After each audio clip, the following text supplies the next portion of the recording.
In a world. Hold up, I saw someone say talking to the end of the mic. I don't know what that means. Into the end of it? So, like, what up, fam? Alright, so, tonight's stream, I'm not intending on it being very long, but that doesn't always work out. It's called Scientism. It's really the cult of scientism. I put the wrong title on YouTube, but it'll be okay. We are on Rockman as well. The cult of scientism, and it is a cult that plagues society.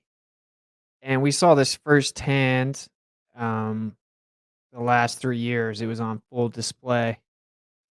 So I think the thumbnail is very fitting. You have a dude in a white lab coat, and then all the sheep are just following whatever he says.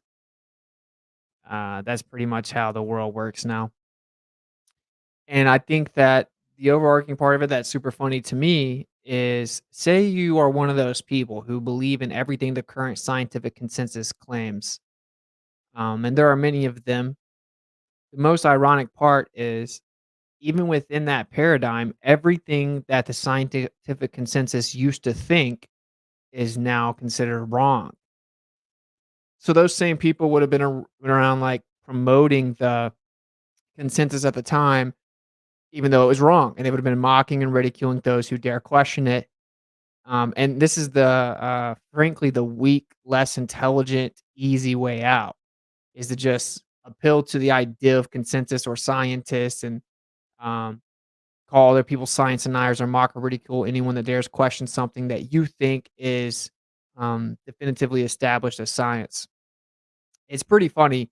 I can give you plenty of examples. Let's say people believe, that this fuzzy hair crackpot, the one that said this, well, when I was a student, I came across experiments of this kind, or I found out that experiments of this kind had already been made, in particular by your compatriot Michelson. He proved that one does not notice anything on Earth that it moves, but that everything takes place on Earth as if the Earth is in a state of rest. Albert Einstein, and of course, a lot of people believe in his theory of relativity, the special and general theory. And if you were to just say, let's just say hypothetically, his theory is correct. It's provably not correct. It's laughable that people actually think it is. It's only people that don't know anything about it. There are levels to this, right? There are levels to the cult of scientism. There are those drowning in it, but mainstream top tier academics know that relativity is wrong. Best case scenario, drastically incomplete. It doesn't work. It's paradoxical. It's contradictory. It's just incomplete. Best case, it doesn't work on the cosmological or quantum scale. Saying that it works on the local scale doesn't mean anything. Like, I can give you 5,000 theories that work on the local scale. We just see phenomena that's reoccurring, and then we can apply a theory to that mathematically. That's not even impressive. It's actually shouldn't even be mentioned. It's that stupid. It's like, why it literally shouldn't be mentioned as to the validity or veracity of a theory. But anyway, I digress. Let's just say that Einstein is correct in his theory that claims concepts can bend. So, uh, before Einstein, everyone believed in Newtonian physics. They believed in an ether with an absolute frame of reference and Newtonian physics. All physicists, quote unquote, right? That was the consensus across the board. And if you were dared to question ether, for example, you had been laughed out of the room. Like, well, what sustains electromagnetic waves and light waves? And this is the foundation for all electrical field theory. The idea that someone would even utter the idea that an ether doesn't exist is stupid. There has to be a background medium sustaining the electromagnetic energy and propagation. We all know this. Everyone knows this. Every theory we've ever come up with about electrical field theory requires it, integrates it, assumes it, applies it. It's the only way we made any progress. How would anyone dare think that there is no ether, or that Newtonian physics was wrong? Everyone thought this. And of course, everyone also understood that according to Newton himself, if his physics was correct, which he didn't even apply a mechanism or offer one, it required an ether. And he went in detail about what the ether was and his idea, and that was omitted conveniently because it is a cult. A cult will give you selective information so that they can guide you to believe a certain thing. All these people that say, like, "Oh, Newtonian mechanics works good enough," blah blah blah, or they think that Newton is such a genius. Well, they omitted the fact that Newton actually said there has to be an ether and that this must be a direct act of God. What he called gravity is there's no other way, didn't offer a mechanism, left it up to consideration of the readers, blah, blah, blah. Long story short, Einstein got laughed out of the Royal Society whenever he invoked the idea of the bending and warping of space time and the relativity theory. People thought he was insane. And a lot of these people that you see that have become genetically modified and jab themselves up and still brag about it to this day or want to jab children and fell for all the pseudoscience. Oh, wear a 17 mask, never mind zero, never mind, make it three. Those people that are still scared of the air, the people that don't know how to think outside of what CNN or Fox News tells them, the people that can only read popular science headlines and think that makes them smart if they can regurgitate it, those same people would have ridiculed Einstein because all the scientists at the time said that Newtonian physics was true and there was an ether. So in their own paradigm, that type of thinking, that approach doesn't work, provably so. Throughout all of history, the current scientific consensus has been wrong about everything. You can't name an exception. Everything. All things. Everything. Okay? So, in fact, the only thing you can be sure of is that the current scientific consensus about everything is wrong and it's incomplete. That's reality. And sure, we may have understandings that may not change that we've even definitively proven in terms of scientifically, although nothing can be fully proven. We don't know all variables. That's why it's automatically wrong. We can only come up to a conclusion based on what we do know at the time. Okay. And it's funny. It's just funny. People do it every time. And frankly, I know why. And I'm going to play a video for you guys in a second, but I know why people do it. It's the easy way out. It's the intellectually lazy and frankly, not to sound ugly, but incompetent way out. If you don't have to think for yourself, it's easier. The weak conform to consensus, like I always say. I always say that. I coined that phrase because it's very true. The weak find contentment in the consensus of ignorance. And it's a very real phrase. It's very accurate. Weak-minded people incapable of individual thought or assessment, they will just conform to what they think the majority says. And oftentimes you will find they do not know what it says. This is why people ridicule you for saying that the earth is a plane, but they do not know anything about the globe model. They don't know why they believe it. They don't know how they allegedly verified any of these claims. They don't even know what it is. They don't know what it claims to be in the first place. They just know everyone says that it is the case. Apparently, science has proven it. They can Google it and says that it was proven 2,000 years ago. So if everyone thinks that, then I'm in a safe position to ridicule anyone that dares question it. And now that's my safe space. Okay. That's what people do.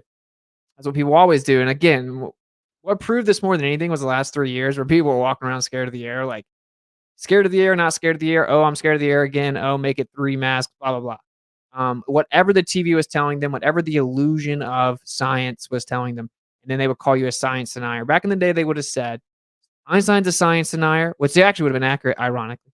They would have said, anyone that dares question Newtonian physics and the ether is a science denier. They're an idiot. You're stupid. We know that there is an ether. We know that Newtonian physics is correct. Anyone that dares question it is insane. They would have mocked them and ridiculed them because that was a consensus at the time. And that just goes to make my point, which is that the people that do that, they would have been wrong throughout all of history in their own paradigm. Like everyone that works within any realm of physics at the higher end at all, they know that Einstein's theory is wrong. That's why you only see anti-flat earthers on the internet defending relativity as if it is a fact. People know it's not. We know in many ways that it's wrong, but people will cling on to it. There's a famous quote, I forgot who said it, but it's very difficult to get someone to understand something whose profession requires them not understand it. And that's why we are always so far behind the actual knowledge, meaning relativity's already been disproven, but there hasn't been an agreed upon replacement. So they just keep using it, claiming it's true, and then it trickles down to the masses, and the masses think it's still accurate. They know it's inaccurate. They know that. And it'll be 20 years at least before they come out and officially change the consensus stance. And then these people will update their worldview. Just like whenever they came out and said, oh, we discovered Polaris is actually over 100 light years closer than we thought. Oops, we were off by 30%. Of course, a light year is 5.88 trillion miles. This is a 30% error. It's not pretty insignificant. Overnight, these people updated their worldview. It's easier to hand your thinking over to other people. For one, it requires less time and effort. And for two, it comes with less responsibility. Oh, the science got it wrong. Oh, that's how science works. We're trying to figure stuff out. We. You'll hear this inclusive pronoun of we. You didn't do anything. W We have a model, you don't have anything. Our model, you don't have a model. Like, "Oh, science does this, we figured things out." No, you're first of all, science isn't a group, isn't a thing of people. It isn't a person, okay? Science isn't sentient. We, but they do nothing. Like, "Oh, where's your model?" The Earth isn't a model, nor is any human in possession of that, you know? It's the Earth, and you don't have a model, okay? So this is just it's frankly, it's intellectually incompetent and weak position and an intellectually lazy position to take. So that's basically the preface here. That was what, 15 minutes. It's just funny because in their own paradigm, it's guaranteed the current scientific consensus is wrong. And I'll go through some more details here in a little bit, but we're gonna watch this video. I think I watched this video back in the day, and I think it's pretty good. Yeah, just to really drive this point home, right? What you're going to see in the chat and in the comments are people still doing the very thing that I'm elucidating, that I'm describing right now. They're going, like, if you say the electron's not real, they'll call you stupid. But the truth is, they don't know who discovered it. They don't know the physical properties of it. They don't know the progression of it. They don't know the understanding. They don't know the contradictions. They don't know that it's allegedly a point particle with no size or shape, but still it's 100 million times smaller than the atom, allegedly, but we can't ever tell exactly where it is. And it's a mass, it's literally a particle of matter, but it has no size or shape, right? It's like they don't know that. They just know that they can say, "You're such an idiot. You don't believe in the electron. How does your computer work?" It's just low. I'm trying not to be too derogatory, but it's like low IQ nonsense. It's gaslighting. It's all fluff. Okay, so you can just rest assured, like, who cares what those people think? Uh, they're the loudest people in the room, but they're the least relevant in terms of like actual progression of thought, intellectualism, and science. So there you go. That's what the danger of the cult of scientism is, that it creates slaves. It creates mob mentality people that don't think for themselves, don't know how to individually access information, are terrified of ever going against the majority or societal ostracism. And so you have a very useful tool to control people by using the word science, deifying the idea of people in lab coats. Now, I've talked to quite a few scientists. You find out they don't even know what they believe. They don't know any of this. I just talked to a PhD astronomer the other day, and I'm like, "What about the redshift anomalies?" And he only knew of one of the 5 named off the top of my head. And he does that for a living. He didn't know about all the redshift anomalies. If their redshift assumption is incorrect, everything they think they know about space is incorrect. It's all built upon the redshift interpretation. That's just an example. It's a facade. It's a facade. Just like in a cult, everyone thinks that the leader has some secret, sacred information, but in fact, it's a facade. Okay. And the people outside the cult can see. And basically, we used to be in the cult because we're indoctrinated into the cult at a young age. We got out of the cult, and we're just like, "Bro, you're in a cult. Like, just get out." And they try to call flat Earth a cult, projection. They try to call flat Earth stupid, projection. Say they don't have physical evidence for flat Earth, projection. That they can't verify flat Earth, projection. They don't have physical measurements of flat Earth, projection. Everything they say is a direct projection. "Oh, you just believe what other people say," projection. "Oh, you just do this to make yourself feel special," projection. It's all projection. There's something in the universe about when you lie, you're forced to project. Okay. Anyway, so there's my rant. Let's watch this video. And if it's the video, hopefully it is the video I remember. But if it is, it really kind of breaks down one of the major problems. Now, if you've watched any of my debates, what you'll see is people be like, "Where's your science paper? Where's your published paper?" And I have a published paper, a peer reviewed paper about how peer review sucks. Literally. A peer review paper, how 60 to 70% of peer review is complete garbage and that they contradict themselves and all kinds of stuff. A peer reviewed paper says your peer review is stupid. But we're going to look into this video, and that's one of the main things. It's the idea of, "Oh, the scientists looked at it." No, a bunch of people with highlighters looked at it. That doesn't mean anything. No one cares. Like, "Oh, this isn't the agreed upon thing. We can't cover that. We can't allow it to be published." Who cares? It's stupid. Um, all I'm trying to do is encourage the people that are victim to that, to the people that ostracize you, might just like stand tall and just disregard them. Frankly, treat them as children. Like the children don't know any better. They just like they're gonna scream and call you names, but like don't take the bait, right? It's just a child. It's like, okay, little Timmy, it's okay. Eat your lollipop. It's like literally how you should look at it, because these people, I've come across thousands of them at this point. It's just a joke. They just say things, they gaslight you, they blatantly project, they twist, manipulate. They psychologically manipulate everything that they're saying to you to try to make you internalize their defamatory remarks, etc. It's just very toxic, hateful, atheistic, nihilistic, low IQ nonsense. You can disregard it, treat them as children. All right, let's watch the video. In 2011, an article was published in the reputable Journal of Personality and Social Psychology. It was called Feeling the Future: Experimental Evidence for Anomalous Retroactive Influences on Cognition and Affect. Or in other words, proof that people can see into the future. The paper reported on 9 experiments. In one, participants were shown 2 curtains on a computer screen and asked to predict which one had an image behind it. The other just covered a blank wall. Once the participant made their selection, the computer randomly positioned an image behind one of the curtains. Then the selected curtain was pulled back to show either the image or the blank wall. The images were randomly selected from one of 3 categories: neutral, negative, or erotic. If participants selected the curtain covering the image, this was considered a hit. Now, I know this guy can be kind of annoying, and a lot of people have seen him and don't like him, but he does occasional good work, man. Now, with there being 2 curtains and the images positioned randomly behind one of them, you would expect the hit rate to be about 50%. And that is exactly what the researchers found, at least for negative and neutral images. However, for erotic images, the hit rate was 53%. Does that mean that we can see into the future? Is that slight deviation significant? Well, to assess significance, scientists usually turn to p-values, a statistic that tells you how likely a result, at least this extreme, is if the null hypothesis is true. I always ask people, what's the Cavendish p-value, and they just look at me like I'm speaking a different language. Pretty funny. In this case, the null hypothesis would just be that people couldn't actually see into the future, and the 53% result was due to lucky guesses. For this study, the p-value was 0.01, meaning there was just a 1% chance of getting a hit rate of 53% or higher from simple luck. P-values less than 0.05 are generally considered significant and worthy of publication. But you might want to use a higher bar before you accept that humans can accurately perceive the future and, say, invite the study's author on your news program. But hey, it's your choice. After all, the 0.05 threshold was arbitrarily selected by Ronald Fisher in a book he published in 1925. But this raises the question, how much of the published research literature is actually false? The intuitive answer seems to be 5%. I mean, if everyone's using p less than 0.05 as a cutoff for statistical significance, you would expect 5 of every 100 results to be false positives. But that, unfortunately, grossly underestimates the problem. And here's why. Imagine you're a researcher in a field where there are 1,000 hypotheses currently being investigated. Let's assume that 10% of them reflect true relationships and the rest are false. But no one, of course, knows which are which. That's the whole point of doing the research.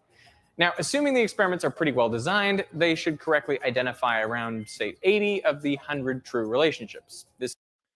Okay, and we don't have to necessarily watch the whole thing, but I do know that it's a big channel. They're going to want to strike me. But just in case you guys thought I was making a joke, okay, real fast to break this up here.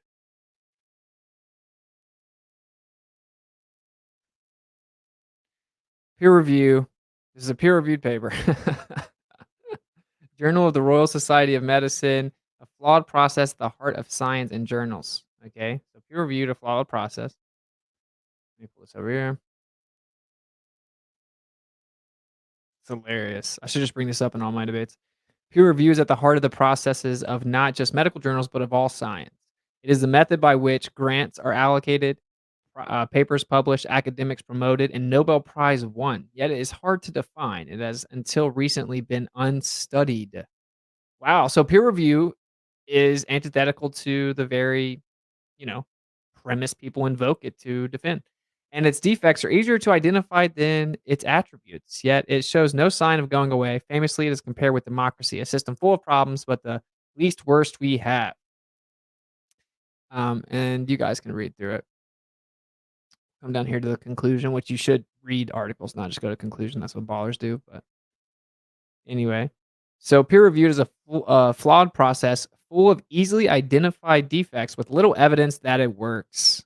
Nevertheless, it is likely to remain central to science and journals because there is no obvious alternative, and scientists and editors have a continuing belief in peer review. A what? A belief. Like a religion or a cult? How odd that science should be rooted in belief. I'm telling you, it's almost like it's a religion, and it's actually not science, it's scientism, huh? So here's your peer review. You guys want your peer review paper so bad. Here's a peer review paper telling you that your peer review process that you rely on and invoke as if your pantheon is actually built upon belief and it's basically dogmatic religion. And if you're not inside the cult upon agreed upon ideas, then you're not going to make it through the process. Oh, wow, how amazing. The point power of 80%. So 20 results are false negatives. Perhaps the sample size was too small or the measurements were not sensitive. As you might expect, this news spread like wildfire. To the front page of Build, the most widely served carb diet, another went on the same low-carb diet plus a 1.5-ounce bar of chocolate per day. And the third group was the control, instructed just to maintain their regular eating habits. At the end of 3 weeks, the control group had neither lost nor gained weight, but both low-carb groups had lost an average of 5 pounds per person. The group that ate chocolate, however, lost weight 10% faster than the non-chocolate eaters. The finding was statistically significant with a p-value less than 0.05. As you might expect, this news spread like wildfire. To the front page of Build, the most widely circulated daily newspaper in Europe, and then to the Daily Star, the Irish Examiner, the Huffington Post, and even Shape magazine. Unfortunately, the whole thing had been faked. Kind of. I mean, researchers did perform the experiment exactly as they described, but they intentionally designed it to increase the likelihood of false positives. The sample size was incredibly small, just 5 people per treatment group, and for each person, 18 different measurements were tracked, including weight, cholesterol, sodium, blood protein levels, sleep quality, well-being, and so on. So if weight loss didn't show a I'm sorry, brother, but you're kind of boring. replication studies because few journals will publish them. And take the precognition study from the start of this video. 3 researchers attempted to replicate one of those experiments, and what did they find? Well, surprise, surprise, the hit rate they obtained was not significantly different from chance. When they tried to publish their findings in the same journal as the original paper, they were rejected. The reason? The journal refuses to publish replication studies. So if you're a scientist, the successful strategy is clear. Don't even attempt replication studies because few journals will publish them. And there is a very good chance that your results won't be statistically significant anyway. Wait, why? Wait, time out. Why are they very unlikely to publish replication studies? I thought that was like the whole purpose of science. Oh, but we should definitely just make sure we run everything to the filter of peer review so anything can be true, for sure. In which case, instead of being able to convince colleagues of the lack of reproducibility of an effect, you will be accused of just not doing it right. So a far better approach is to test novel and unexpected hypotheses and then p-hack your way to a statistically significant result. Now, I don't want to be too cynical about this because over the past 10 years, things have started changing for the better. Many scientists acknowledge the problems I've outlined and are starting to take steps to correct them. There are more large-scale replication studies undertaken in the last 10 years. Plus, there's a site, Retraction Watch, dedicated to publicizing papers that have been. Oh, wow, how fascinating. All right, I'm sorry, that was pretty boring. I thought that was better than it was. All right, so we can go through some of the specifics here. Okay, so whenever I say, let me tell you guys what actually happened regarding the evolution of what is now referred to as quantum mechanics, for example. Okay? Quantum mechanics is a perfect example because one of the rebuttals that people are always going to say is they're going to say, well, yeah, sure, science keeps changing, but it keeps getting more accurate. And our studies find that's incorrect, actually. That is not true. Okay. So, a perfect example of this is quantum mechanics. So, in really crude layman terms, people came up with this concept, this idea of the atom. There's an isolated area of phenomena that seems to concentrate in basically like a sphere, more like a double torus, right? You could draw a circle around it, whatever. And they called it the atom. Now, if you look up the progression of the atom, which we'll actually do that.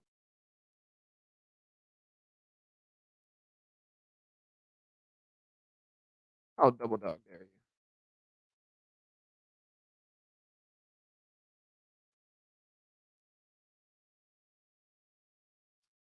In a world.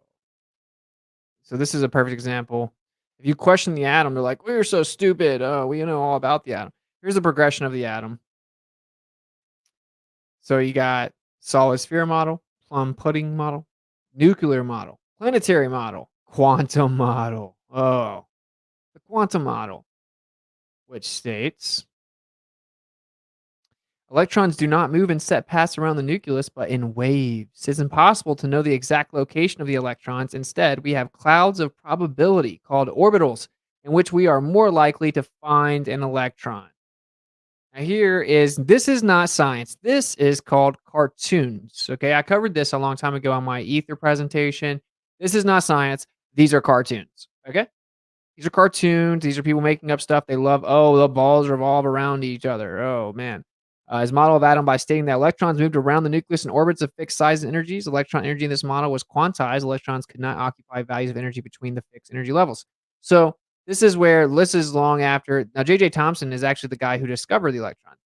Thomson discovered electrons, which he called corpuscles, specifically etheric corpuscles in atoms in 1897, for which he won a Nobel Prize. Only once he ended up changing his definition a little bit. He subsequently produced a plum pudding model of the atom. It shows that the atom is composed of electrons scattered through a spherical cloud of positive charge. Of course, there is no such thing as positive or negative charge. You have charging and discharging, but I digress. So here is a perfect example of how there's no way this is correct. Okay, there's no way that this is correct. It cannot be correct. If you can read words and understand them, then you'd understand it. It says it's impossible to know the exact location of the electrons. Instead, we have clouds of probability, quote unquote, called orbitals, in which we are more likely to find an electron. That's not science, okay?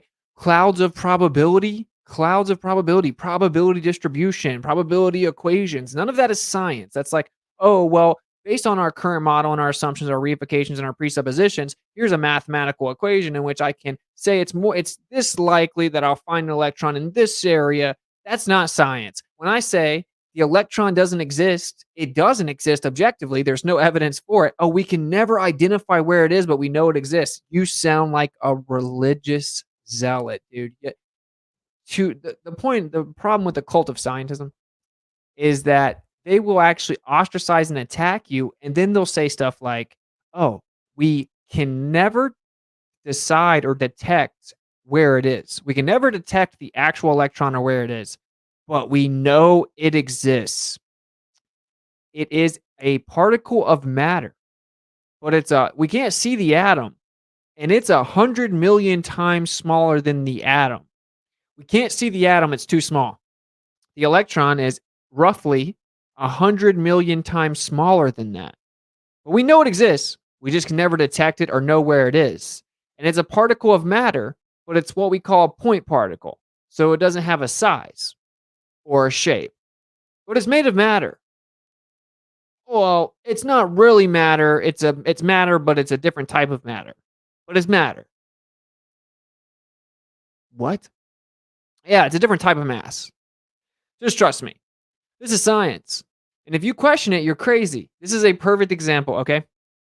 So anyway, that's just with the atom, okay? Now we have the atomic model, the atomic structure. I buried the atomic model. I buried the definition of light in my ether stream. I've never got a rebuttal to it. I'll never get a rebuttal to it. I could just redo it. There is no rebuttal to it. I responded preemptively within the presentation. You can go watch the ether. You can skip to 1 minute or 1 hour, 19 minutes and 20 seconds or something like that because my mic was messing up. I redid the whole thing. Maybe at one point I'll redo it. I just buried it.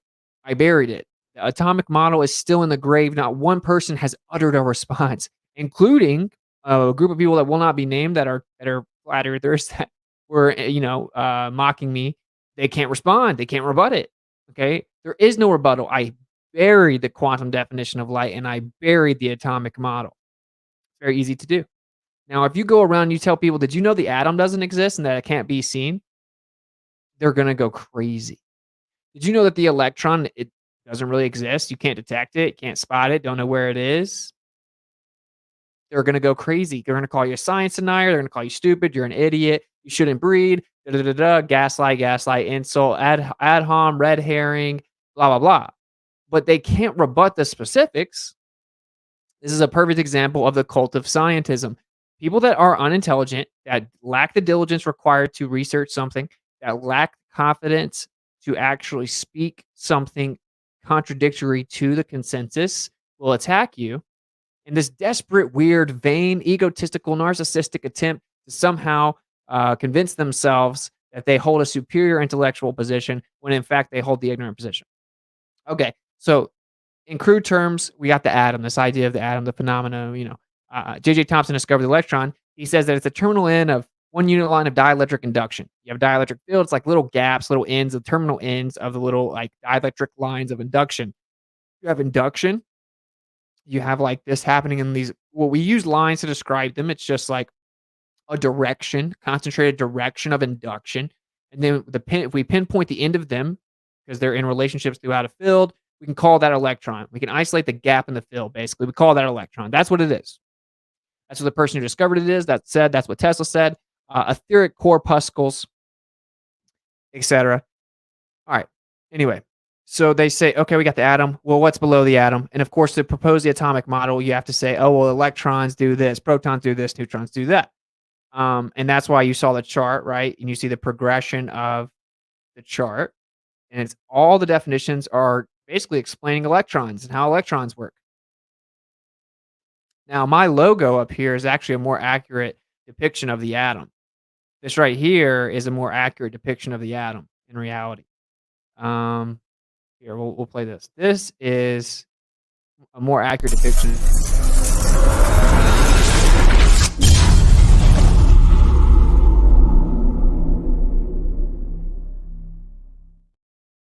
And this moves, and there's energy field moving, exchanging. You have the centrifugal divergence and the centripetal convergence. The two different geometries, hyperboloid, fit within the toroid. Okay. Anyway, um, we have what we call charge, okay, and we have electric phenomena, and then people, they're atomists. They have to explain. They love their balls. Everything's comprised of balls. As Ken Wheeler calls it, the cult of bombarding particles from the small to the big. They love everything must be a ball. It's bouncing around. The truth is that the spherical models aren't entirely unfounded. If you again look at my logo, I'll play it one more time, and then just imagine drawing a sphere.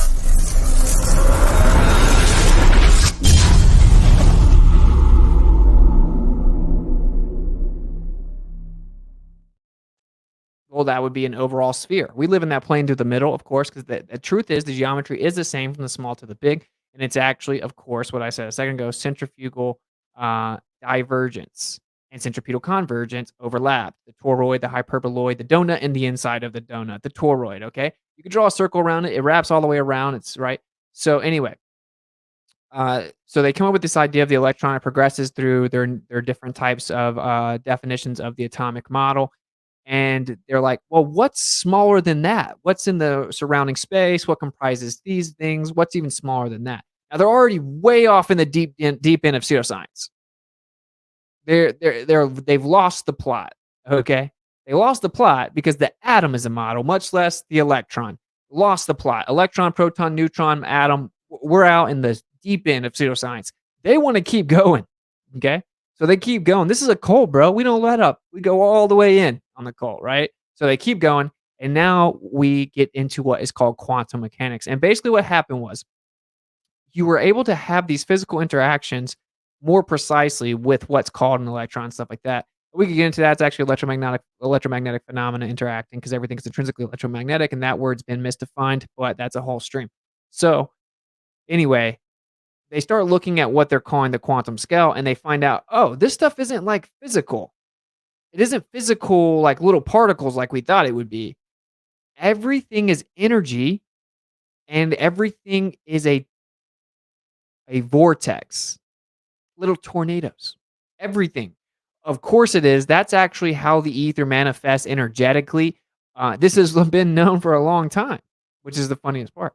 Everything's a vortex. You got from the small to the big. You have the vortex through the toroid, and that is the smallest energetic manifestation, material manifestation that exists. And then we have just like Karen B saying, we have a fractal nature of this geometric expression, and it's from the small to the big. And so you can pinpoint different aspects, different quote unquote spins and momentums within this vortex. And that's all they're doing. Okay. That's what actually happened. They're like, oh, this isn't really what we thought it would be. Everything is energetic and vortices. This is really what happened. And so then you have quantum. Oh, I just threw a wrench in the situation. We don't understand quantum. No, you don't understand quantum because you're in a cult of materialism, and everything has to be made of little physical balls, right? That's why we call them heliosexuals.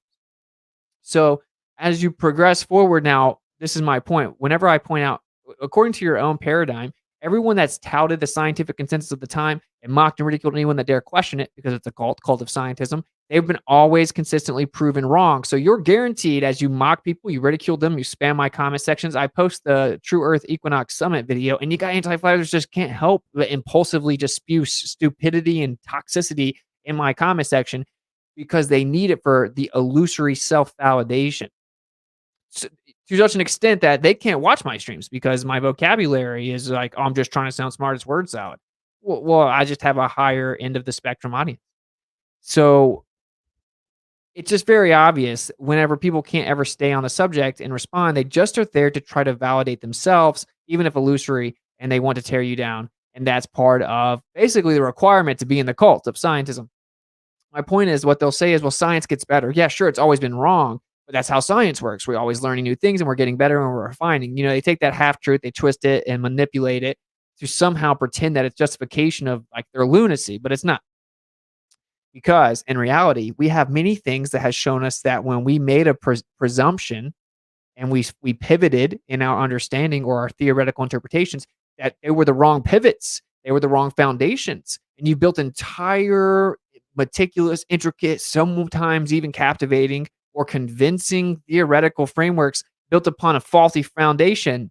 So we walk over there like we're playing Jenga and we can just pull it out and everything falls down. And the cult of scientism cannot re-examine the foundation of their belief. That's another prerequisite of being in the cult of scientism. You must always assume that the theoretical foundation is accurate, or you're not allowed in. You must, in fact, swear upon the book of the cult to be allowed in. Now, it isn't difficult to get in. You just have to turn off your brain and not think for yourself. So, anyway, I'm digressing a lot, but the point is that quantum's a perfect rebuttal to their alleged rebuttal, meaning when you point out that science is always wrong. And so the fact that you're mocking and ridiculing people, the only time science has ever made any progressions when someone challenges the status quo. It's when the individual comes and says, no, you all got it wrong. This is how it works.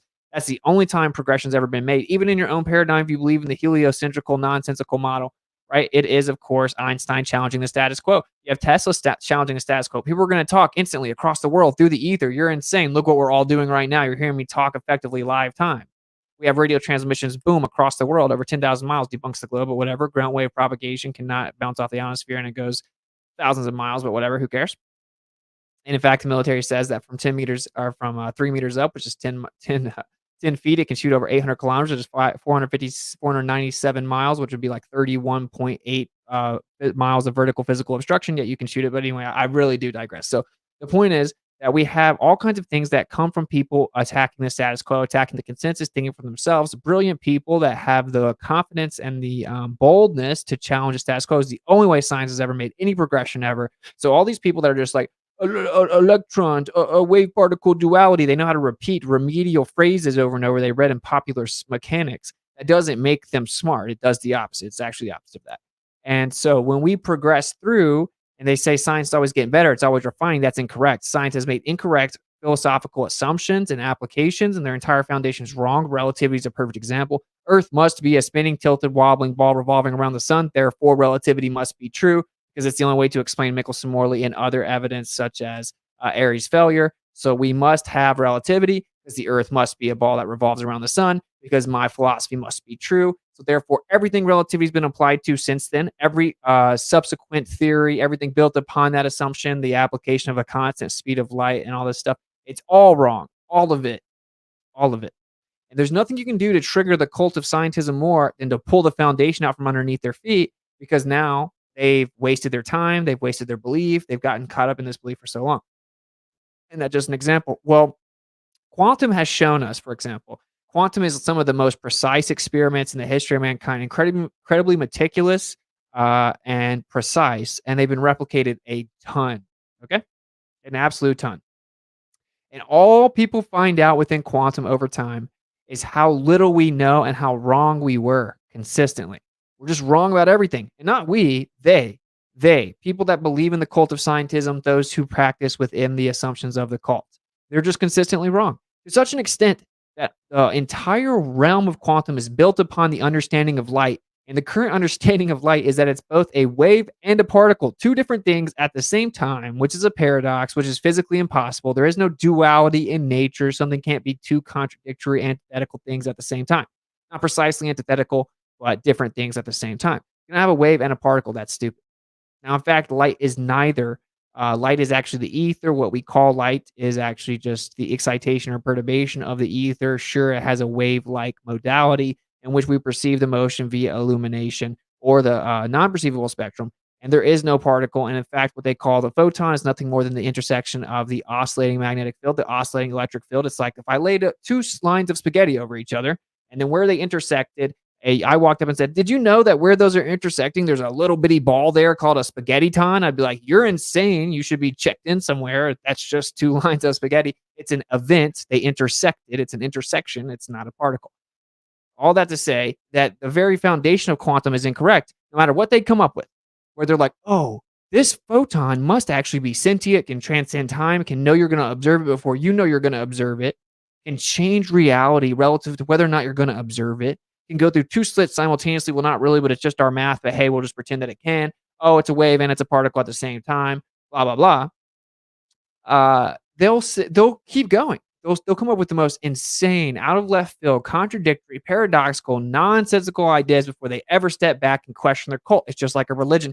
If you come up to somebody with some evidence against the Bible and they believe in the Bible, they were raised with the Bible, they believe in their Baptist interpretation of the Bible. You're like, well, look, the Bible here actually says that's not true, or look, this seems to have been manipulated from the Hebrew.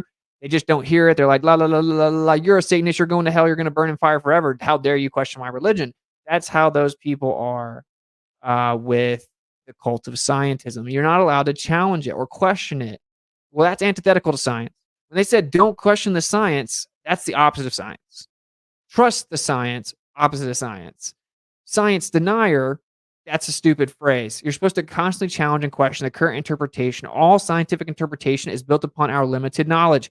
What can you do with an experiment if you can't interpret the results? Philosophy and science are tied at the hip. We have philosophical limitations. We're always growing in understanding. Therefore, we can never fully know the true answer. You can never definitively prove something in entirety. You can prove a cause of an effect. You can never definitively prove the sole cause of an effect. There are variables that you don't know. You don't even understand the current cause or independent variable you think you understand, right? Heat's a perfect example. Heat is actually a byproduct of pressure mediation, which is intrinsically electromagnetic, right? So whenever you bring up heat as an independent variable, you think you understand it. Sure, you can say like caveman, heat caused water to boil, but well, what is heat? The point is that we're constantly learning. We are limited humans that are trying to grow and learn things. Well, we're limited men and women because we don't have the hue of a man. We are mankind, but I'm digressing a lot right now. But anyway, you guys understand my point, which is that all that's been proven throughout time is that people have no idea what they're talking about. And quantum is like the linchpin in the pseudoscience. For one, what we've discovered in quantum, even with all the patchwork, the mathematical band-aids, the assumptions, the pseudoscientific paradoxical nonsense that is current quantum mechanic interpretation, it's still just decapitated heliocentrism, like just done away with it. Now you need someone like me that's entirely censored into the corner of the internet to even relay this to you because it's so oppressed or suppressed. You're not allowed to question it. It's decapitated it, okay? If we apply the cosmological scale to the quantum scale, well, quantum is something we're physically doing. We're actually physically manipulating experiments, sure, with all kinds of assumptions with how they interpret it, but we know there's energy in a vacuum. We know that there's quote unquote 0 point energy, the Casimir effect. We know this stuff exists. We can physically manipulate it in scientific experiment and show you that this energy exists, that all these other predictions are wrong, and that gravity's nowhere to be found anywhere.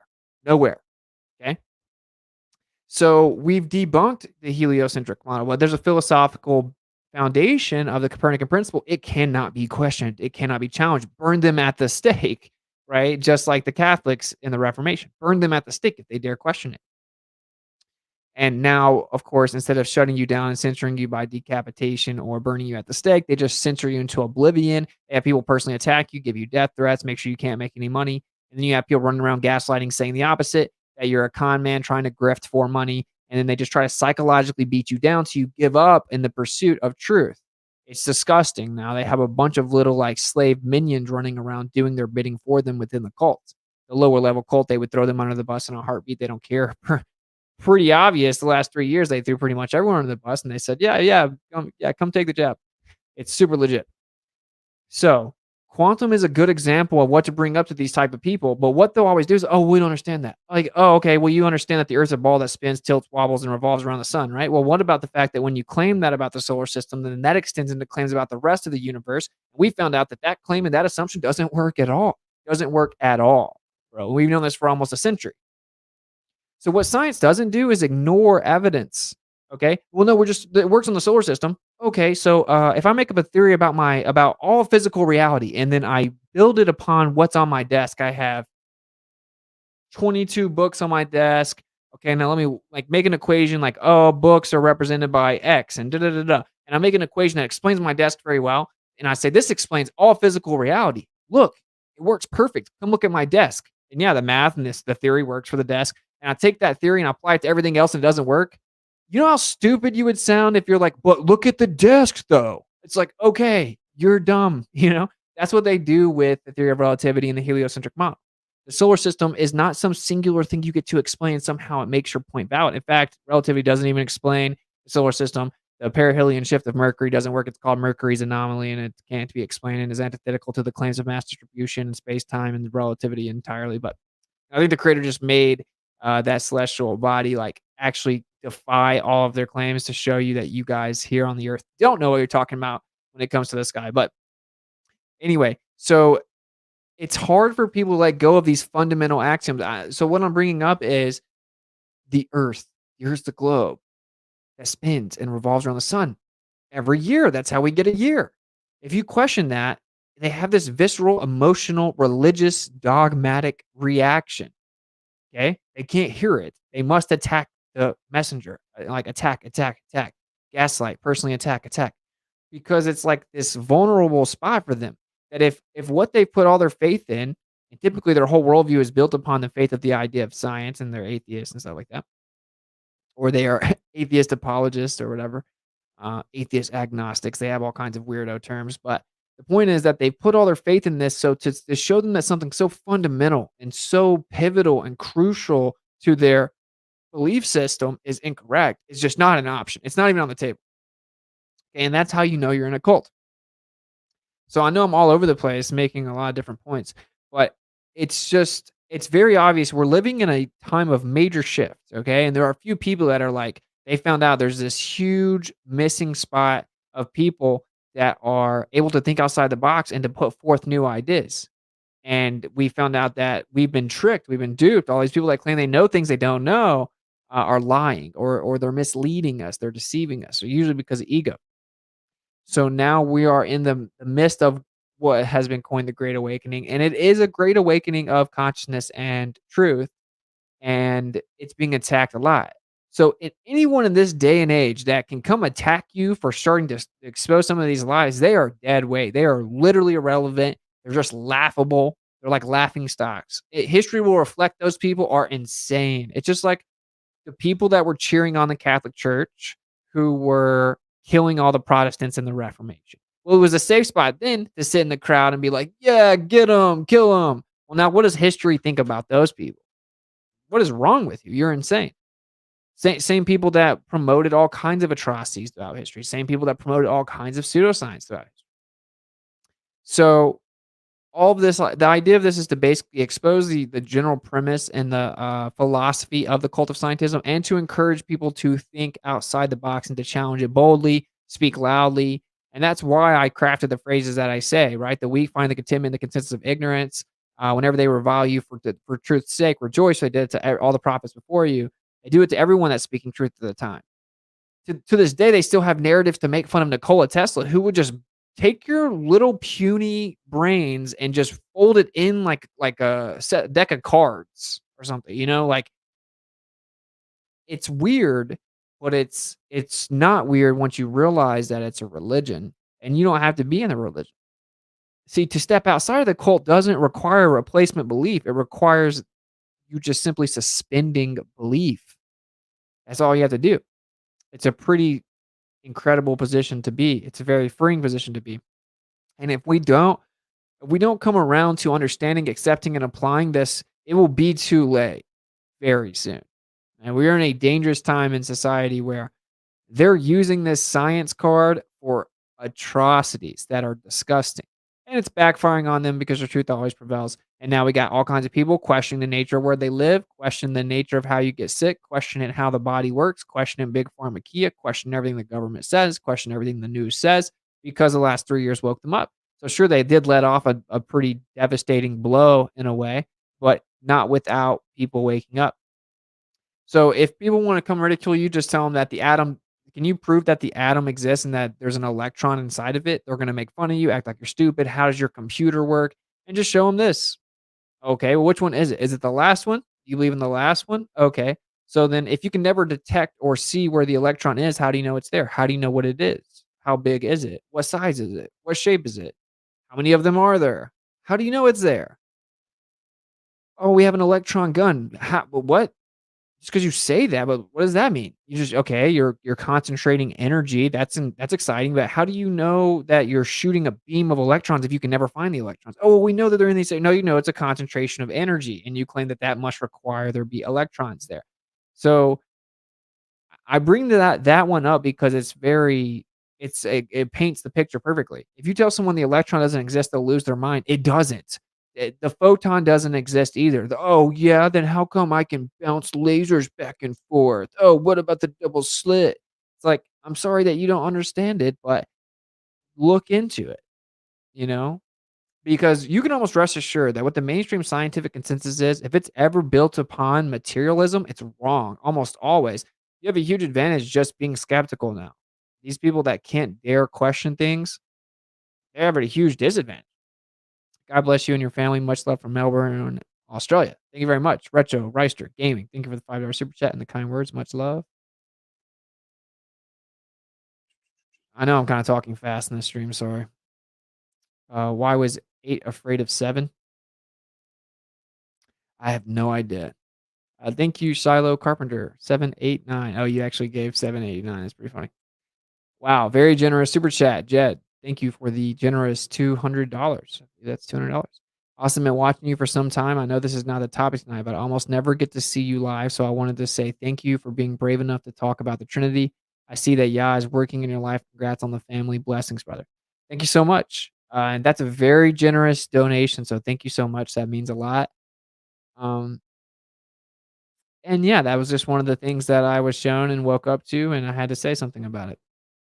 People are still triggered about it, but it is what it is. But thank you for the kind words and support and very generous donation. Much love, Jed.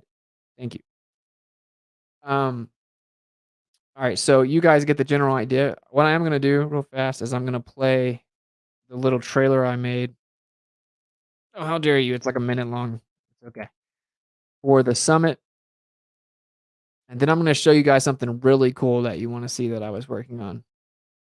I'm gonna premiere it here. All right.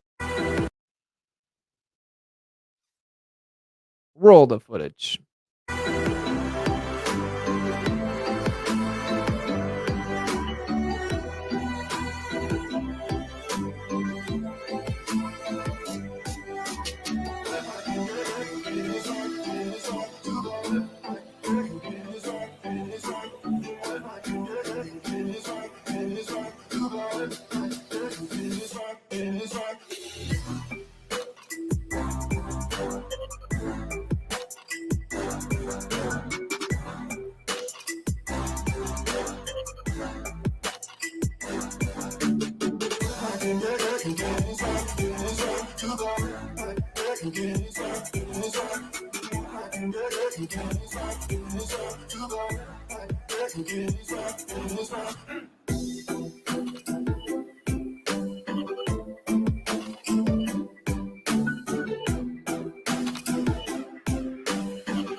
I said, you gotta admit that's a pretty cool trailer, right? Um, I'm getting better. Please turn it off. I'm gonna play it again now. Someone said, you gotta pay to have your voice be heard. That's just sad. Like you're literally in the process of sitting here hearing my voice for over an hour so far, completely for free. So did you like bump your head or something? In a world. Anyway, you guys should check it out. The summit is gonna be pretty fire. We have I think like 5 new speakers. Where Amanda Vollmer's gonna be in the Q&A, and Crow and Jason. Crow 777 is gonna be fielding questions for an hour, which is, like, unheard of to be able to directly ask Crow questions, so that's super awesome. That's almost worth the ticket alone, honestly, and, we have some epic coupons and discounts and offers and stuff like that in the gift bag this year or this time, so it's gonna be super cool. There you go. You guys should definitely check it out. TEMMS.live. It is very cool. Actually, I have a ticket to give away. I don't know if we should. Maybe we'll do that the next stream. I'll give a ticket away next stream. One ticket I have to give away because we gave a ticket away. One of the tickets, the guy was like, "I'm going to buy a ticket. I want to support you guys. Here, give this ticket to someone else." So, or like give it to me or something. I'm like, "Well, I'll just give it. I'll give it away." So in a world. Dude, I don't even charge for my Rockfin content, dude. All my Rockfin streams are free, and they specifically are like, "Please make some of them behind a paywall," and they're all free, dude. They're all free. Like, are you kidding me? Anyway, all right, I'm gonna show you guys this thing I made for NASA audits. Guys, you should definitely just at least go to the website, check it out, temms.live. Trust me when I say it's gonna be super epic. It actually is. Okay, and we have Sam Tripoli doing comedy from, of course, the Tinfoil Podcast. All right. I'll drop the link to that in the chat. It's in the description.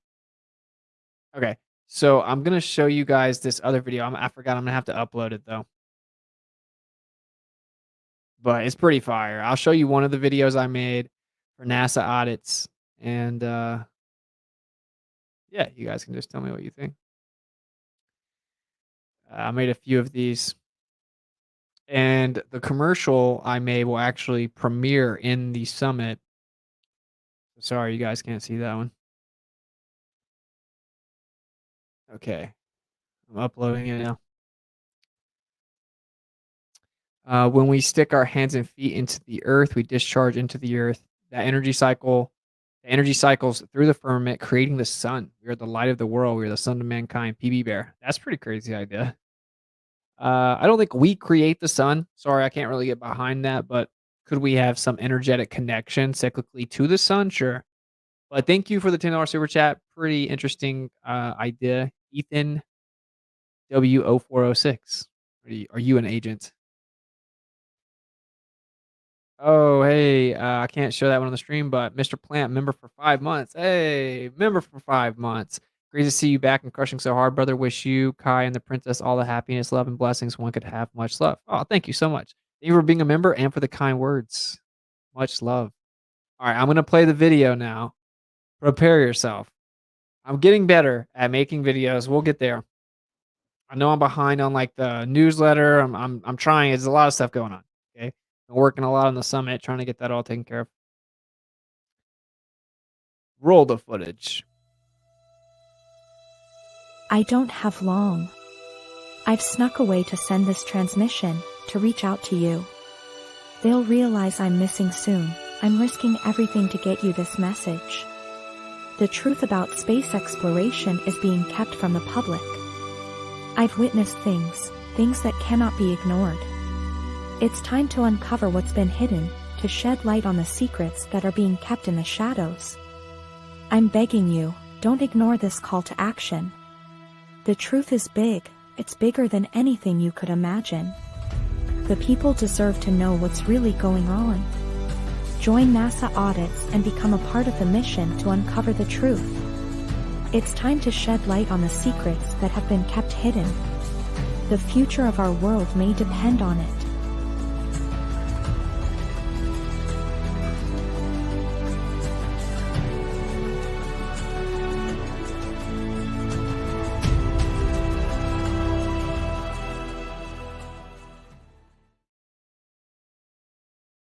Oh, yeah. It's pretty cool. I gotta admit that I think it's very cool. Um, I started sending to Cash App when I found that out. Yeah, that's one thing I gotta work on. I gotta start reading the Cash App and the PayPals. So you guys see that's pretty cool, right? I made a few of them. We're gonna scatter them throughout the internet. It's super cool. It's cool, and I'm gonna make a lot of like really fire content to pump NASA audits up, and we have a bunch of really cool ideas. I'm gonna get the newsletter out soon. I'm just like I have like a million things going on. I wanted to make it a decently extensive newsletter, so yeah. Anyway, I decided I would premiere that and show you guys the 360 people that made it here. Cool. So that's pretty much the announcements. I'll give a ticket away tomorrow. I'll try and stream tomorrow night. Um, Something that really threw a wrench in my time distribution was a raccoon got into the chicken coop and like just it was a massacre. There's only one chicken that left alive. I had to completely clean up all the just gore and mess out of the chicken coop and like rake all this stuff. It was just feathers and just everything everywhere. I had to clean that all up all day and now there's like one chicken by himself and I'm gonna have to try to like get him some more chickens. It's just a whole thing. It was really intense. So that really threw a wrench in my plans and took up a vast majority of my day. So yeah, RIP for the chickens, bruh. RIP. That raccoon. You know what's so crazy? I saw the raccoon because I heard the chickens. I'm like, what's going on? I went out there, I saw the raccoon, and I don't have like a 22. I just have like a 9 mil and a KS 57. That's shoot 7.62. I wasn't gonna close range a raccoon with a 7.62. Plus the chickens were already dead, and there was just one alive, and you know the raccoon got scared of me and ran away. So then the chicken got out. So I'm like, okay, whatever. I had this big bamboo stick. I walk over there because like I can't even get up into the crevices of some of the chicken coop, right? So then I go over to the side coop and I'm looking at him eye to eye, and I'm like, what are you doing? You know, I'm like talking to him like he's a human. And the raccoon looks at me and like honestly, even though he had just savagely ripped the head off the biggest chicken, like I almost felt bad for him in this weird way. And then I did this. I was like, and he like balled up. He put his he put his head in his hands and turned and like balled up in the corner like a human almost. And I was like, I felt sad for the raccoon, dude. Genuinely, I was like, oh, you know, I'm like, dude, will you please get out of here, dude? Just leave. And he like put his head down and slowly walked out and walked down the ramp and walked out of the coop. It was like a trip. I was like, they call me Doctor Do a lot. All right, cool NASA audits demo. How did you do that digital animation with the female astronaut talking? Pretty dang, dude. I like it.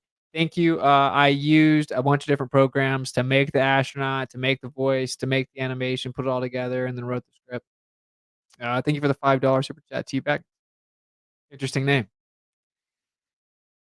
Yeah, so I got like 4 of those I made, and then I'll be premiering like the short commercial, and then everyone should just share the commercial. I mean, it's like the way I'm making it, it's not really about flat earth or anything. It shouldn't even be like a really polarizing, conflicting thing. It should just be like, that's pretty cool. I mean, I never even thought about that. Like, yeah, we should hold them accountable. Like, what are they doing? That you know?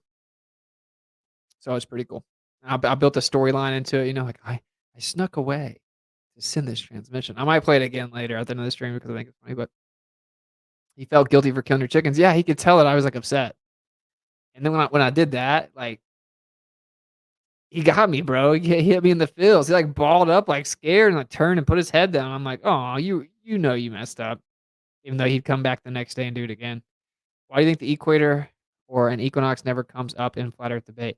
I don't know. It's super easy to respond. Azimuthal grid of vision, arc of vision, all of it can be explained perfectly with an azimuthal grid of vision, including the directions, the times, all the perceivable locations. Oh man, it's such a death blow to flat Earth that it took me 12 seconds to answer. GBT can do anything now? I don't know about that. I didn't use GBT to do that. But yeah, they are releasing the new one. I guess this week. Raccoon's playing you? I swear he is. He's just like manipulating me. What a grabbler. He didn't want the smoke. Nah, dude. He was so tough till I came out there and gave him a little ugh. He didn't want these hands. He knows I lead with the left.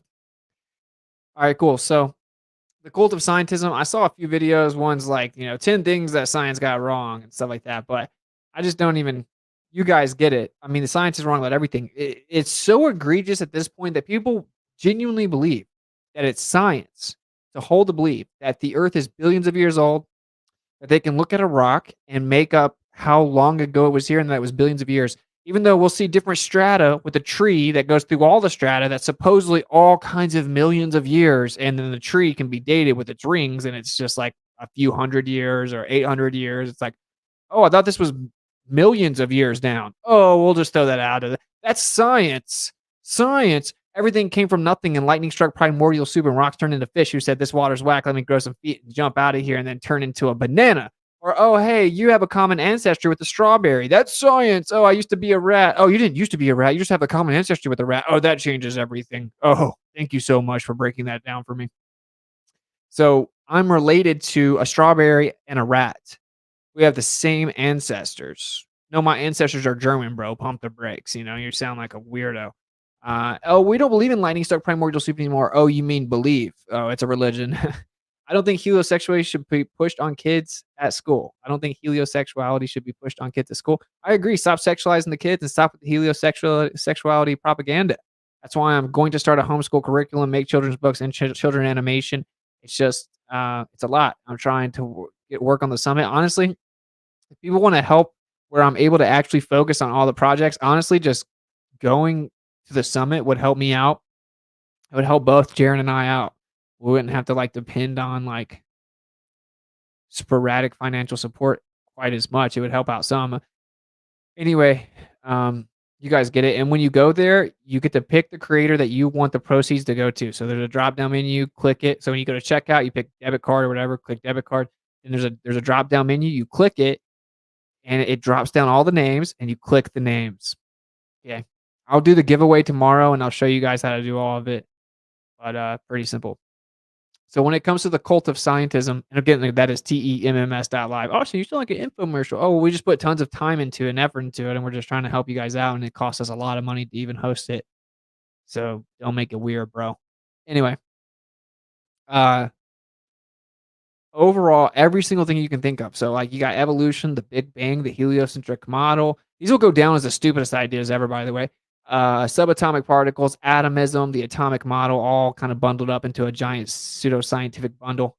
All kinds of stuff, like the electron, the photon, the quantum definition of light. This can be there and there at the same time. Oh, the light knows you're going to look at it before you decide to look at it, and it can transcend time and change things that happened in the past. Science. No, that's not what we believe. It is what you believe. You just don't want to say it like that because it makes you sound ridiculous. What else? I mean, we could just go forever. Dinosaurs, pseudoscience. Oh, we just made up stories and put random bones together, but I promise it's real. And we can't explain how they could reproduce, and we don't know how we actually dated them, and we can't actually verify the daughter-parent isotope ratio, but it would never change. Take my word for it. Can you define evidence in the scientific sense? Yeah, sure. Replicatable, verifiable, testable, empirical, which all those three words I said is the definition of empirical. Thank you for the 550 super chat, Valdez. Yeah, scientific evidence would be empirical evidence, which means testable, repeatable, verifiable, observable. These would be the actual definitions of empirical, which would be actual evidence. So believe it or not, that everything expanded equally in all directions from a single point, but there is no center of the universe, that's not science, that's pseudoscience. Oh, the edge of the visible universe is 46 billion light years away? Pseudoscience, okay?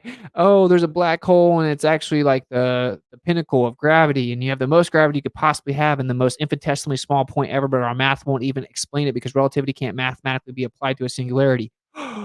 Pseudoscience. Oh, we have a theory of relativity which says if you have this mass, you have this gravity, because gravity is the bending and warping of space-time based on mass. And then you see all these alleged mass that you assume based on other assumptions of the sizes of Venus and other things and redshift interpretations. And then you get a mass, and then you look at the gravity, and it's 1% of the distribution of mass needed for the amount of gravity, but you say it's still somehow true. So you come up with something called dark matter, which can't be seen, defined, understood, ever proven. No one knows what it is. It's just a mathematical band-aid to make up for a 99% discrepancy. Pseudoscience. That's right. These are all pseudoscientific fairy tales underneath the guise of science, when in fact it's the cult of scientism, a dogmatic religious belief for the sheeple that cannot individually look into information and think for themselves. And it applies to almost everything. Oh, there are existential threats that are flying through the air that are going to kill you, and everything's a little ball. Here's a cartoon. Pseudoscience. Everything's pseudoscience. That's what it is. Okay, it's just a bunch of pseudoscience where people in lab coats think that they're smarter than they are, and the people that can't think for themselves, they need someone else to think for them. So then you get this. That's what you get. Weird. Cool. All right. I'm gonna wrap it up because I didn't want the stream to be too long. I do appreciate you guys being here. We're at 370. 3 and 7s are my number though. Oh, he said 3 and 7's his number. He's amazing. With any type of dating over a few hundred years, what have they ever been able to cross-reference to verify accuracy? Nothing but dino bones. All good. Yes, dude.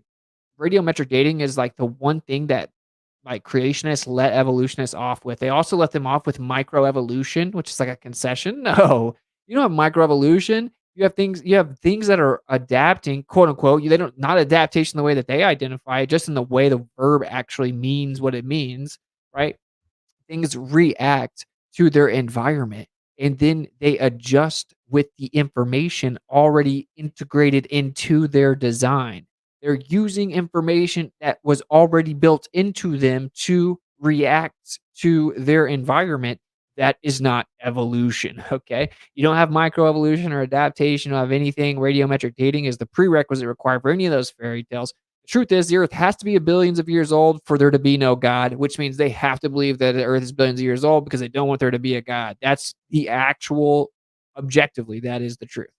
That's what it is. Epigenetics, yeah, epigenetics just absolutely decapitates the fairy tale that is evolution. So there's problems with the evolution. You have the radiometric dating presumption, which is required because again, they neither do not be God. Same thing with gravity. Okay, if the Earth's a ball, gravity must exist. We can presuppose the Earth's a ball. We assume the Earth's a ball. We quote unquote know the Earth's a ball. Therefore, gravity must exist. We know gravity exists because it has to exist for the Earth to be a ball. Okay.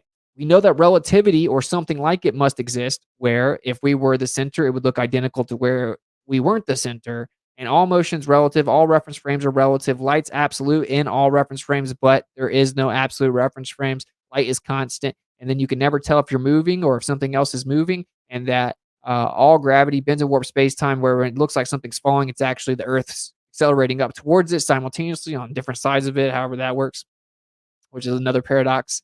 But it has to be the case. If not, then the Earth is at the center, which means it's special, which requires design. We will only acknowledge that idea, the horrific nature of that idea when we're forced to. The truth is they've already been forced to, scientifically speaking, evidence-wise, but they'll never admit it. They'll literally die before they admit it.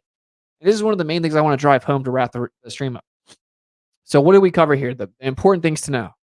Throughout all of history, scientific consensus has been wrong. And throughout all of history, there have been brilliant minds who have challenged the current scientific consensus. They've been ridiculed, mocked, and ostracized for it and proven to be correct.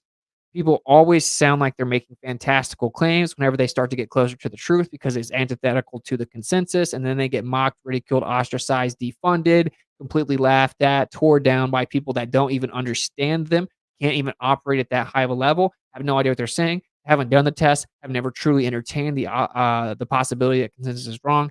And the weak-minded people always get together and they throw stones at the individuals that are smart enough to think for themselves and get closer to the truth.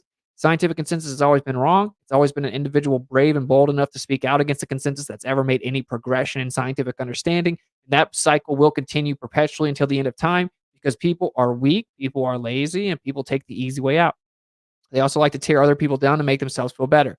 So ironically, the very paradigms these people exist within has proven their own behavior to be incompetent and inadequate because they're just regurgitating current consensus, which is consistently and always wrong. Okay, so you have a huge advantage if you're able to see the holes and discrepancies, focus in on them, not ignore them, and then take the implications, ramifications of those discrepancies for what they truly are. You have a huge advantage. Number two, you're going to say, well, yeah, science changes, but it always gets better. That isn't true. When we go throughout time, like with quantum mechanics, more precise measurements, an abundance of measurements, more meticulous observations, we find out we know way less. All the assumptions we previously had are more and more and more and more wrong as we go. It isn't refining it based on what we thought. Now we're like figuring it out. No, we're figuring out everything we assumed was completely wrong. We have to go backwards to more of an etheric frequency vibrational model.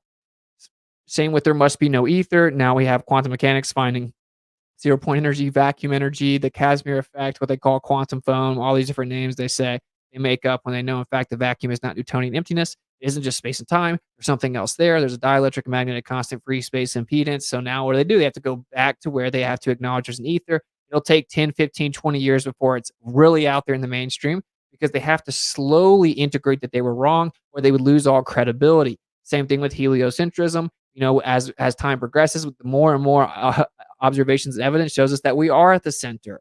Okay, just like you got Copernicus and you got Galileo. Oh, we're going around the sun, I promise. And you have Michelson Morley showed no, you need to go back to where the Earth was stationary. We just proved it. You have interferometric readings that are over 10 times more sensitive than they need to be, and it's not picking up the Earth moving around the sun. So we need to go back. No, we'll change all physics, add a fourth dimension, throw out the entire framework and foundational understanding of electrical field theory to keep my belief, my philosophy, my religion alive, which is the Copernican principle.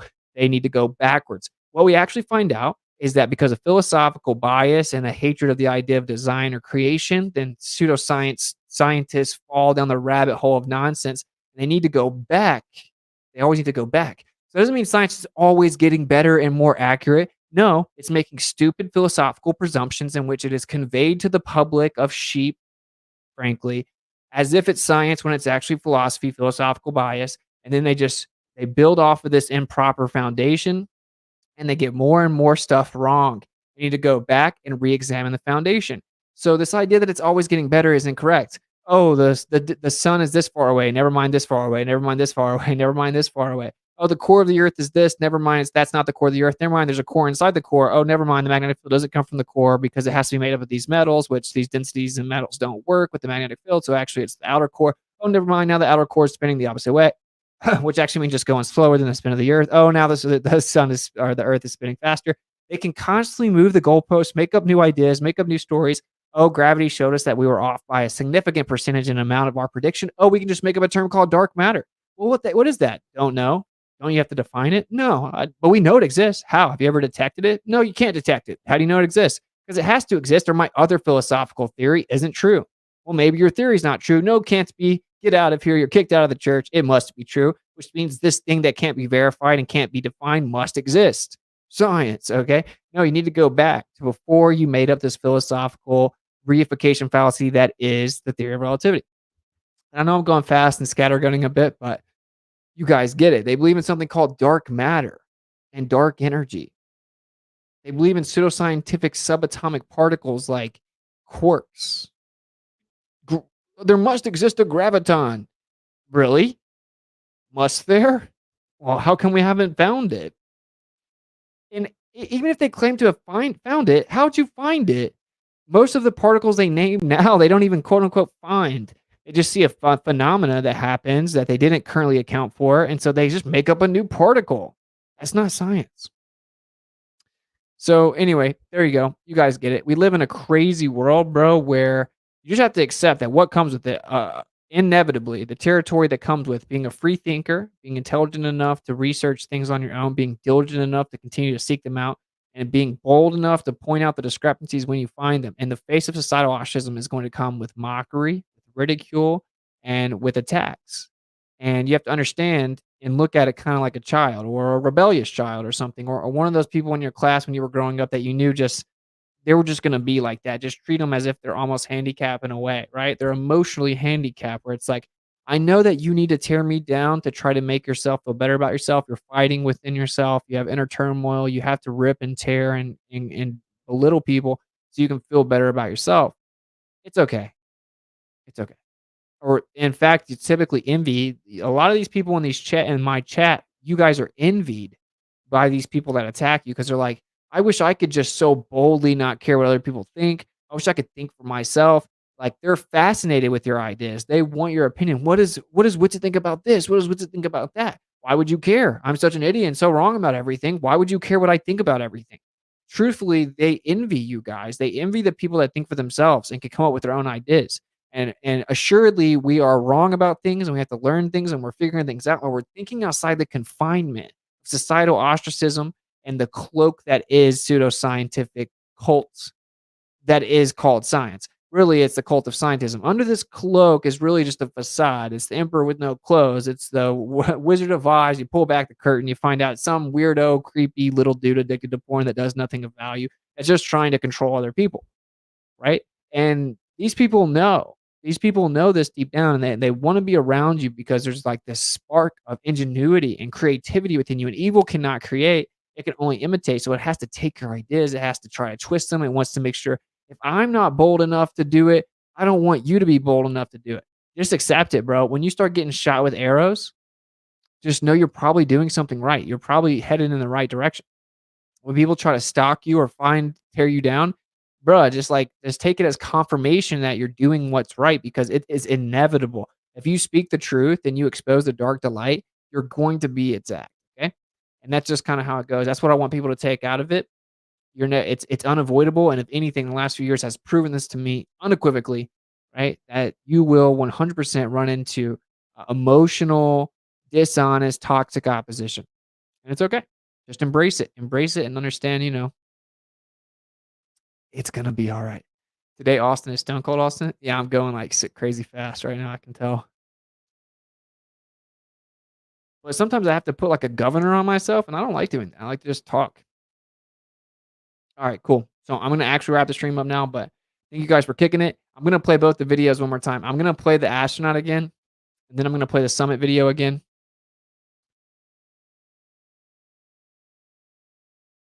Yeah. Yeah.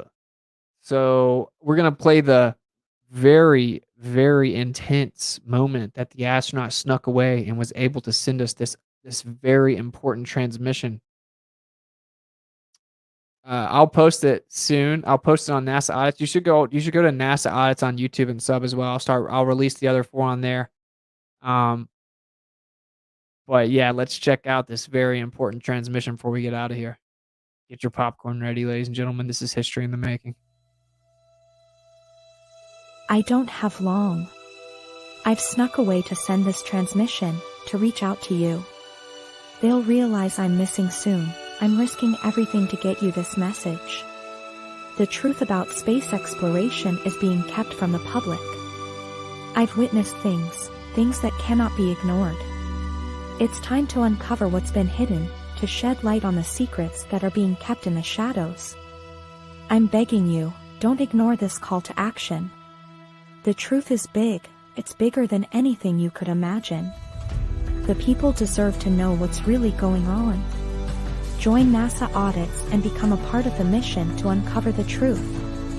It's time to shed light on the secrets that have been kept hidden. The future of our world may depend on it.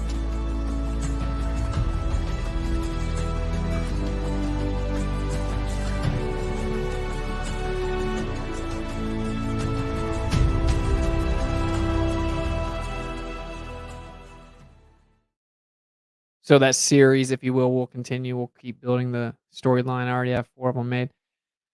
Wisdom of Solomon 2:24. Nevertheless, through envy of the devil came death into the world, and they that do not hold of his side do find it. That's a fire verse. Wisdom of Solomon 2:24. Shout out to West Blaze Music. What's up, brother?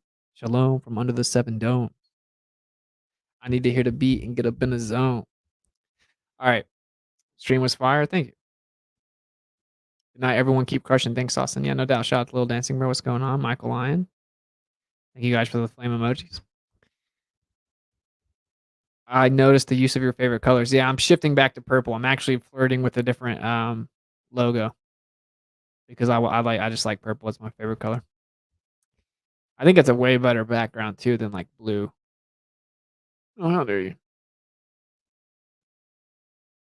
bro? Gotta drop your closing song right after the NASA audit video. That would flow so well for show.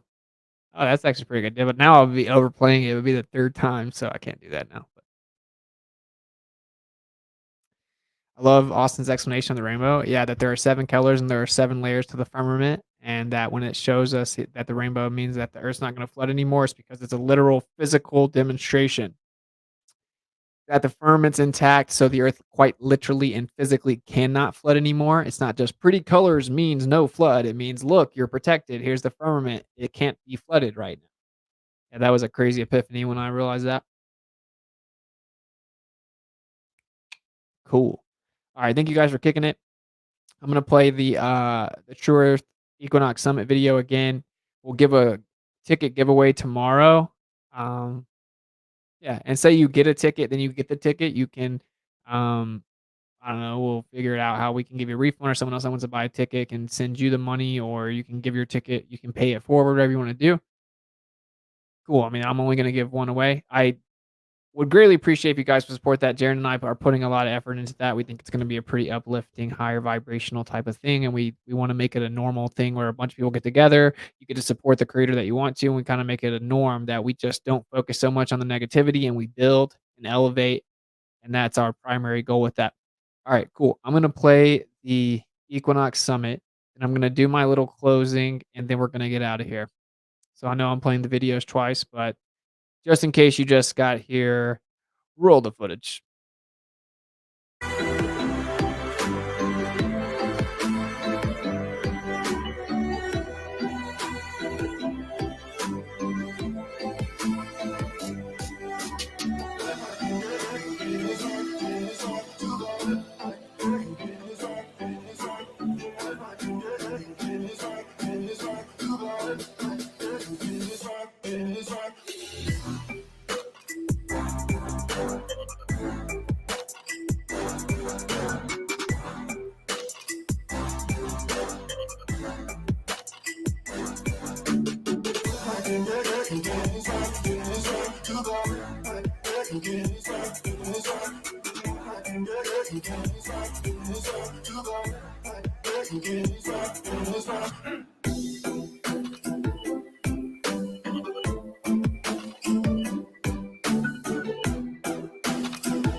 You should add that viewer discretion is advised for photosensitive epilepsy. That's, I mean, it is kind of like intense, yeah, but I just wanted to make like a pump up trailer. All right, anyway, I dropped the summit link and the video link, and I'll post the astronaut soon. All right, cool. Thank you guys for kicking it. Basically, the gist of the stream is that it's inevitable you're going to attack going against scientific consensus, but just like kind of laugh it off and remember like what they believe. They believe things they don't understand. They haven't understood them. They just kind of hand their thinking over to other people. And you've broken out of that spell. You've broken out of the cult. You're able to think for yourself. And so you kind of won the battle. And now you just have this freedom to freely pursue truth and to look through things with diligent eyes, pursue eyes to see and ears to hear. And it's a beautiful place to be. I almost did a stream called "Don't Take the Black Pill," so we'll cover that soon because I see a lot of truthers kind of falling for the black pill psyops, and I think that internalizing, believing, speaking, and manifesting that is detrimental to our goals. So, what about boats over the horizon, though? Oh well, yeah, I don't know. I never thought about that. I might have to re-examine everything. All right, seek and speak truth unequivocally. The weak find contentment in the consensus of ignorant. Intelligent people don't care what dumb people think. Strong people don't care what weak people think, and informed people don't care what ignorant people think. And actually, whenever they revile you for his name's sake, rejoice. They did to all the prophets before you. What's true is not popular. What's popular is not typically true. So if you're getting attacked, you're probably doing something right. Till next time, peace.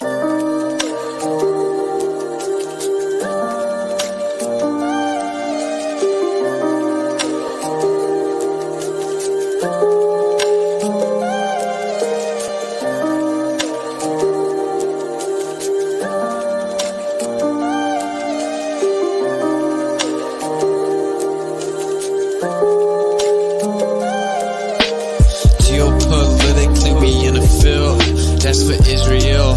Wonder, is it real? Rappers acting say they high, say they simple pills. Glorify suicide so they get the deals. Big pharma set it up, had to flip the pills. Control the music industry until the scripts get filled. Geopolitically, I be in the field. That's for Israel. Wonder, is it real? Took the way you saw the world, then distorted it. Now you think you wanna rock it, twirl somewhere orbiting. Theories disproportionate. The truth distorted quick with a forceful grip. They force a misinfo that we absorbing quick. Took the people's signature to mean extorted it. They forging it. If news anchors informants who informing them there's a surplus, but they tell us there are shortages. Credit economy mortgages, dollar that's supported with empty fortresses. But what's important is this: we porting ships, important gifts. Of course it is, but extortion is in accordance with an assortment list of foreign tricks. We ignoring which informant this, informant this. It looked like we were snoring tricked. Pedophilia and the government endorsing it. Yeah, eugenics is exactly what abortion is. You just vilify those insubordinate. Way to matrix engineer, that's unfortunate. Geopolitically we in a field that's for Israel. Wonder is it real? Rappers actors say they high, say they sip with pills. Glorify suicide so they get the deals. Big pharma set it up just to flip the pills. Control the music industry until the scripts get filled. Geopolitically, yeah, we in a field that's for Israel. Wonder is it real?